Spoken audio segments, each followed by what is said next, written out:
Hello everyone, very good morning and good evening to all. Thanks for joining. So let us start our today's session. So then you can see the left hand side, all these options are available. So first of all, please start with SQL here. Okay. So first what we have to do, SQLs. So how can I start with SQL all this? So workspace is nothing but, so we have the notebook here. So this is our workspace here, right? This is the exact page we will have it in our real-time project also. So just we'll go to workspace here, in the workspace. We will have our own username. So for example, if this is my user, so this particular user will be integrated with the GitHub, any version control tool. Okay, that is a DevOps tool. We will have it. So that as well, I will take from the beginning onwards, we'll have this GitHub integration. So here, for example, this is my GitHub. So whatever local to my this one, if I want to do the changes, okay, this will be integrated with GitHub. So take that feature branch.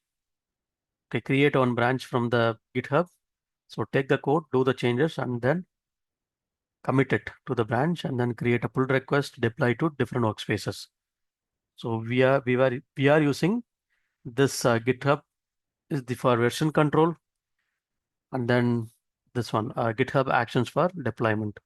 GitHub Actions. Previously we were using Jenkins, so now from Jenkins to GitHub Actions we moved. So our company has moved so to this one. So deployment process and all I will take later. So this is our workspace we'll have. And somebody has shared with me, okay, some notebook they have shared all this, it will display here, shared with me. It's very similar how in Google Drive, somebody's documents they have, and they can share it, some document to us, right? So they created some notebook. So they want to share it with us, then they can put share it with me here. They can put here. So that's what share it with me here we'll have. And just to go to this particular catalog here, so catalog we'll have. So it's nothing but catalog. So one thing we want to understand first of all. So what is this? If you are from Snowflake background, so in Snow, this is our Snowflake. If you take this is our Snowflake. So Snowflake architecture will go how it will be. So this is like account hierarchy. Okay, so it's nothing but so Snowflake hierarchy will have one account. So in this one, we'll say this hierarchy is called this how we'll have. So this is our hierarchy. So this one, if you are from Snowflake background, so because Snowflake is the competitor, right? This difference we should know. Snowflake hierarchy, if you take account, we'll have, so one organization will have multiple account. So first we'll have organization, then within one org will have account. So within account, we'll have this database. So different databases we can create. So n number of databases we can create inside this particular account. Inside database, we can create a schema. That's a logical unit. Inside schema, we can create a tables, we can create a views, right? So different objects we can create, tables, views, file format. So views, materialized views, right? So file format, a lot of things we can create. Then we have the stored procedure, UDF. Like this, we can create a lot of different objects. So this is our the the architecture, the hierarchy. So hierarchy in Snowflake. So how we will have within one account, we can create a database. Within one database, we can create n number of schemas. Similarly, within one account, we can create a number of databases. Within one database, we can create a number of schemas. Within schema, we can create a number of tables. So this is our Snowflake side. Similarly, Databricks side. So for example, this is our Databricks side. So Databricks hierarchy, it's nothing but, so Databricks will have this Unity catalog hierarchy. Okay, so what is that hierarchy? Unity catalog hierarchy. So what is this Unity catalog hierarchy? If you take, so here we have account, right? In Databricks, we have catalog. Okay, so catalog, we don't have any database concept here. So we can have that catalog here. So first the top level is catalog. It's nothing but it's a logical place the Unity catalog hierarchy. So we'll have the catalog. Within catalog, okay, so here we'll have meta store. On top of this catalog, we'll have meta store here. So sometimes we'll have high meta store, right? Or Unity catalog, this one, meta store. So this account is called here meta store. This databases here it's called, so here it is called catalog. Within catalog, we can create a schema. Within schemas, we can create a tables. So tables and other different objects we can do. So this is the hierarchy here. So what we have, meta store. Within that we have the catalog. So within catalog we have the schema. Within schema we can create a this one. So always to refer. So how we will refer here, right? So catalog. So whenever we are going to deploy any code into our production, so we have to give fully qualified path. So catalog dot schema dot the table name or the object name. So we can put table name here. So later we can change to any other object. So this is what we'll give. So normally we will parameterize this one because what is the code we are writing? For example, in dev environment, we'll do this way. So we do this way. So something like core underscore DB, core DB. This is one of the databases we have. So core DB is one database we are taking. Then we will take it like a parameterized one this way. Dollar, this is the one. This one in dev environment, it will be pointing to dev catalog, dev schema, dev table. While moving the code, we will move the code like this. And environment level we'll put, okay, environment dev. So here, then config file. So if it is a dev, we will take the dev config file. So it's nothing but dev catalog, dev schema, dev tables it will take. So if the environment is QA, for example, next environment is QA, then we will point it to QA configuration, the configuration file. So then it will take all the QA credentials.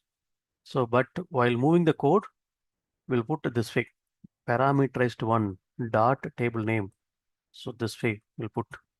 So this is nothing but, for example, what is this 4DB? This one will take, so this one will take catalog and schema. Table name we'll put here. So table name, it will not change. Dev environment also same table name. QA also same table name, because here in different workspace, we'll have a different way. So this one, we ought to be very clear, that understanding, okay? So meta store, so Hive meta store or Unity catalog, we can go ahead and then catalog, within catalog, we'll have schema, within schema, we'll have the tables. So this way we'll have it here. So this architecture wise, we should be very clear. So you can see workspace, right? Within one organization, we have the workspace. Workspace is nothing but one catalog. Oh, please remember, this is also catalog. So within catalog, can I create one more catalog? No, I cannot create it. So workspace also, it's like one catalog. Within catalog, we can create a schema. So if you see this one, we'll have a schema. How many schemas are there? Default schema, information schema. So how many schemas will be created in Snowflake? By default, Snowflake will create two schema. One is public schema. So automatically it will create public schema. Another one is information schema. Another one is information schema.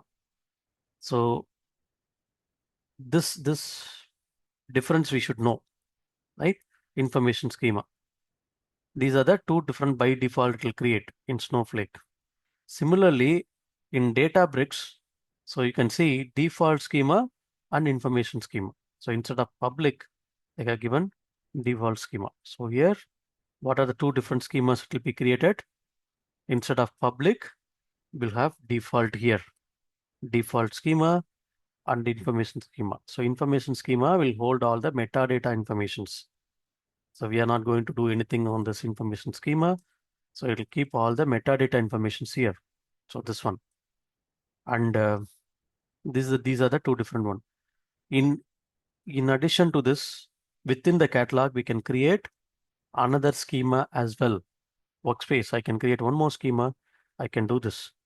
And for example, here system, similarly here also, these are the system schemas be available.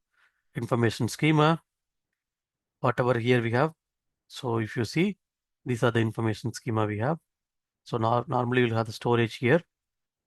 It's all the storage. Right. Similarly, we can also create a storage here.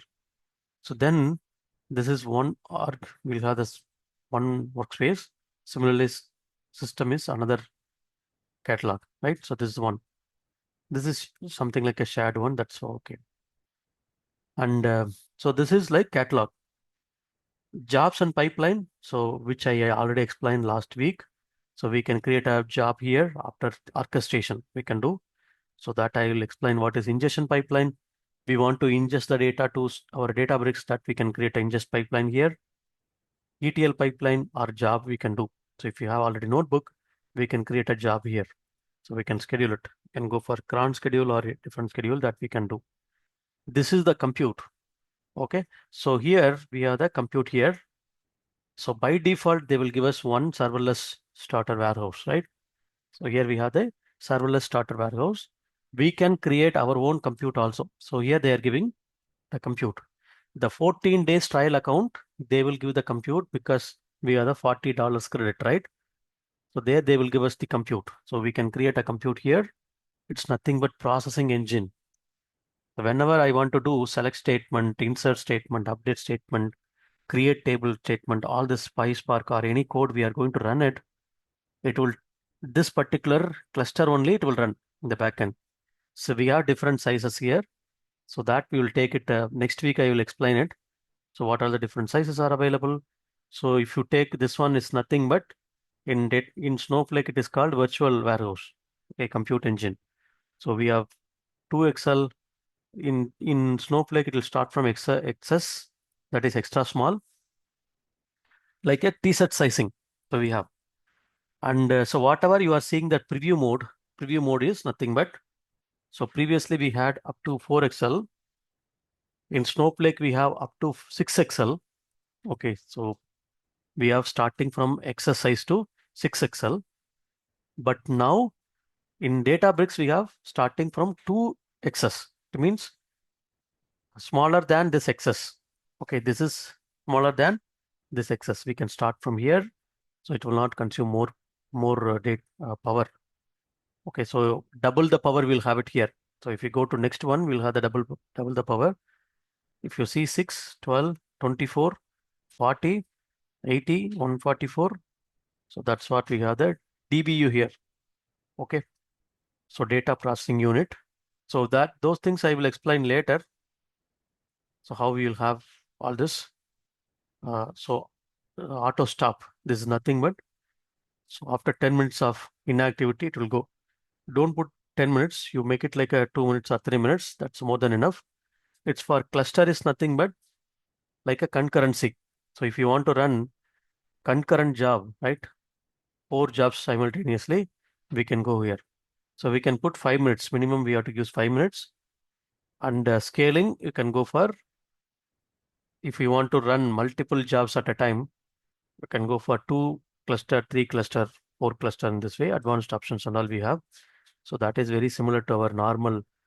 So how we will create a compute. So this compute and all I'll take later. But we'll go with serverless compute. It's nothing but this Databricks itself, they will give us one compute. This is more than enough. So that we can take here. So after 10 minutes only, it is going for inactivity. So we can change it to edit we can do.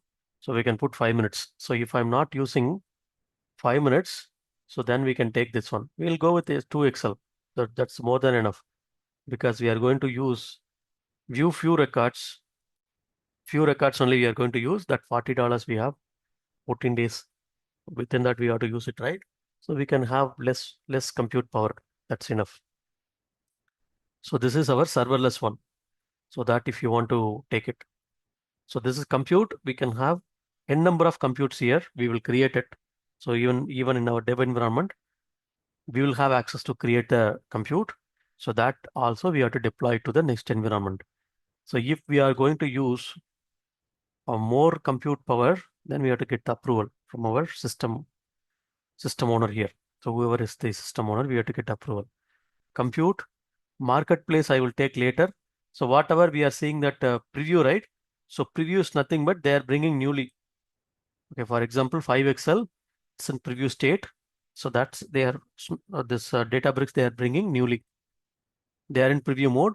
So after that, if companies are facing some issues with this 5XL, all this, they will post it to Databricks. Databricks will enhance it. So they haven't completely deployed. So because that is in enhancement state, so whatever the feedback they are receiving from the client, that is their client, Databricks client tenant, right? So whoever is whichever the company is using the Databricks, they will get all these details. So they will get from here, they'll take this one. This is the one compute will take, and SQL editor where we'll do all the SQLs here, SQL query here. I will tell you this one. And if you want to do something like notebook, right? So you can go to the new notebook you can create. For example, I don't want to create an SQL. I want to create a PySpark code. Then go to this notebook here. Okay, notebook. You can do all the queries here. Okay, this one. And so here we can do SQL editor. So whatever the queries we put it here, that we can create a query here. It's just a place where we can create a query. We can name it. So that query we can make use of anywhere in our job. And whatever the query we executed, that will be available query history. So here, and dashboards we can create, but normally dashboards we will not create in Databricks because Databricks will not have all the features of something like Power BI or Tableau dashboard how we have. But still, some companies will create a dashboard here. Okay, some companies they will create a dashboard here. So that's what we'll have the dashboards. And query history, SQL warehouse, we have seen all the data engineering runs will have it here. So whichever the job we executed, everything will be available. Data ingestion jobs will be available here. So we can do data ingestion from Salesforce, from S3. So that's what it's a unified platform. Okay, for example, if you have data in Salesforce, we can create a connection from here itself. If you have data in SQL Server, you can take from here, Teradata, PostgreSQL. So all this we can take. These are the things are in preview mode. So that's why I said it's like we have everything, they will change it. Newly, they are going to add Redshift we have.